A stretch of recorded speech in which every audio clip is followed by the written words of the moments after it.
Step 1 is forming a circle. It's very important for all the children to be able to look at each other and have eye contact at all times. The reason a circle is formed is it's the only formation where you can have a large group of people and everybody can see and be seen.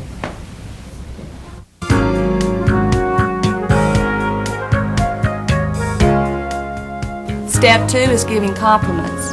It's a very important part of our class meeting, and the children really feel very important when someone has noticed something they've done that's very special, and one of those wow statements. I like to compliment Paul for sharing a snack with me today. I would like to compliment Aaron for walking quietly in the halls. I would like to compliment Miss Blaylock for making all the things neat that we do. And this is paramount because in today's society we reach and we teach a number of students who never hear praise or are given compliments. And we take this time to let everybody know that we're in this together, and it's very important to give a compliment, receive a compliment, and to share a success. Getting her work out quietly. I would like to compliment Kristen for getting her. Step 3 is creating an agenda. This is a piece of paper that we use where children write their problems down, and we have a list of exactly what we're going to talk about in our class meeting, and the children know that their problems will be addressed. Does anybody have any questions? Yes, Jessie? I have something to write on the agenda. You may go ahead and write on the agenda now. It'll be fine. And this alleviates, while a teacher is instructing, the tattletale principle of teacher, his pencil's on my desk, or he's hitting me. It's a place for kids to go to write any problem that concerns them throughout the day.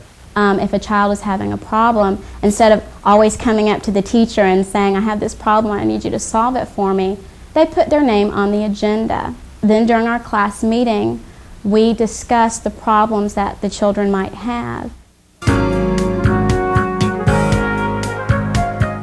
Step number 4 is creating communication skills. Communication between the children is a great way to develop interpersonal skills and intrapersonal skills. This is great because what we are doing is we're hearing from the children in their own language how they feel, what's going on, and what they can do to make a difference.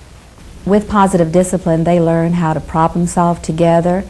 It is not the teacher just saying what's going to happen, but they actively have a chance to express their ideas.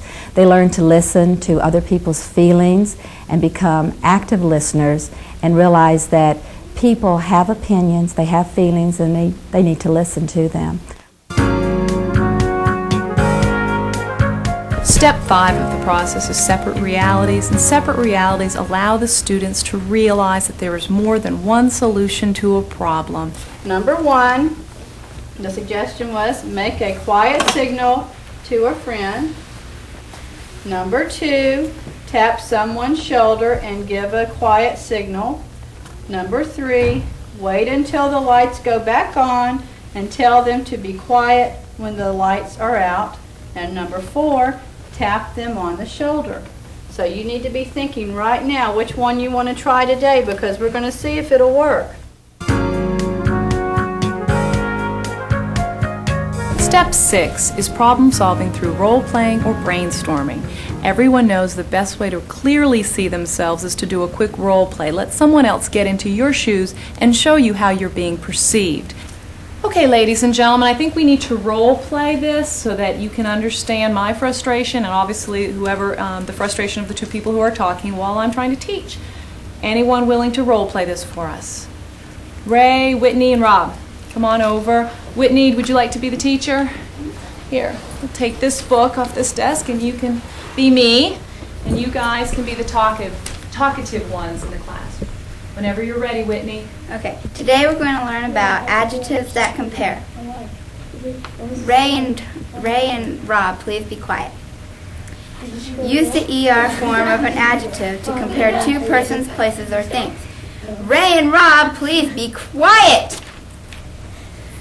Use the EST form of an adjective to compare 3 or more persons, places, or things.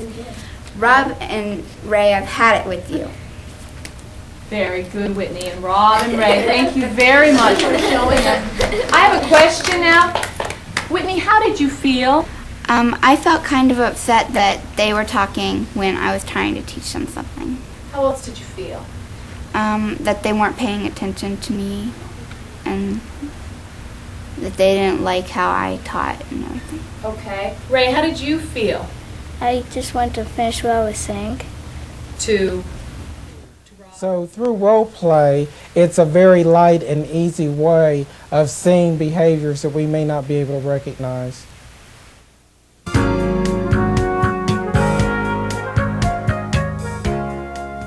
Number 7 is recognizing the 4 reasons that people do what they do. Those reasons are attention, power, revenge, and assumed disability.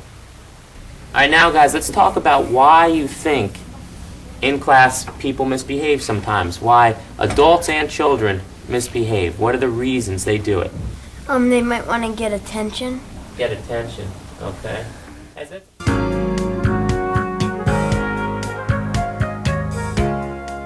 Step 8 is applying logical consequences and non-punitive solutions, and this is really the whole focal point of positive discipline. That is what it's geared towards, finding positive, encouraging solutions to our problems and not punishing children for what they do. So what this means is if you misbehave or if you do something wrong, we're not out to punish you, we're out to help you. So what do we want in the end? We want a behavior problem to stop, and we get it through logical consequences. Okay, who thinks that we should all apologize to Jamie? Who thinks that the people that were in her group that were writing should write hers down, vote again, and that they should apologize to Jamie? Okay. And who thinks that we should have another meeting where we do the whole thing over again? Okay, looks like we're going to go with the people in Jamie's group. We're going to get back together and they'll vote again and apologize to Jamie. And Jamie, you'll let us know if the problem's been solved by the end of the day. One of the things that I like very much about it is there's no punishment affiliated with positive discipline. The old premise of discipline used to be you have to feel bad to do better. You get in trouble, you get a spanking, and then you're supposed to go out and do better. I don't think it really works that way. Due to positive discipline, that when a child leaves Rocky Mount Elementary, they will definitely have high self-esteem. I think positive discipline makes perfect sense for children and adults. It's a wonderful program for kids to fully understand as far as discipline goes. They have an opportunity to participate in their own consequences and participate in the wonderful planning of events and things. I've taught school for about 15 years, and in the past the teacher was always the judge, the jury, and the executioner. And with positive discipline, the children come up and solve their own problems, which gives us a lot more time. I find that this year there has been very little discipline problems. It's very rare if I have to call a parent for some support. The boys and girls are taking care of everything.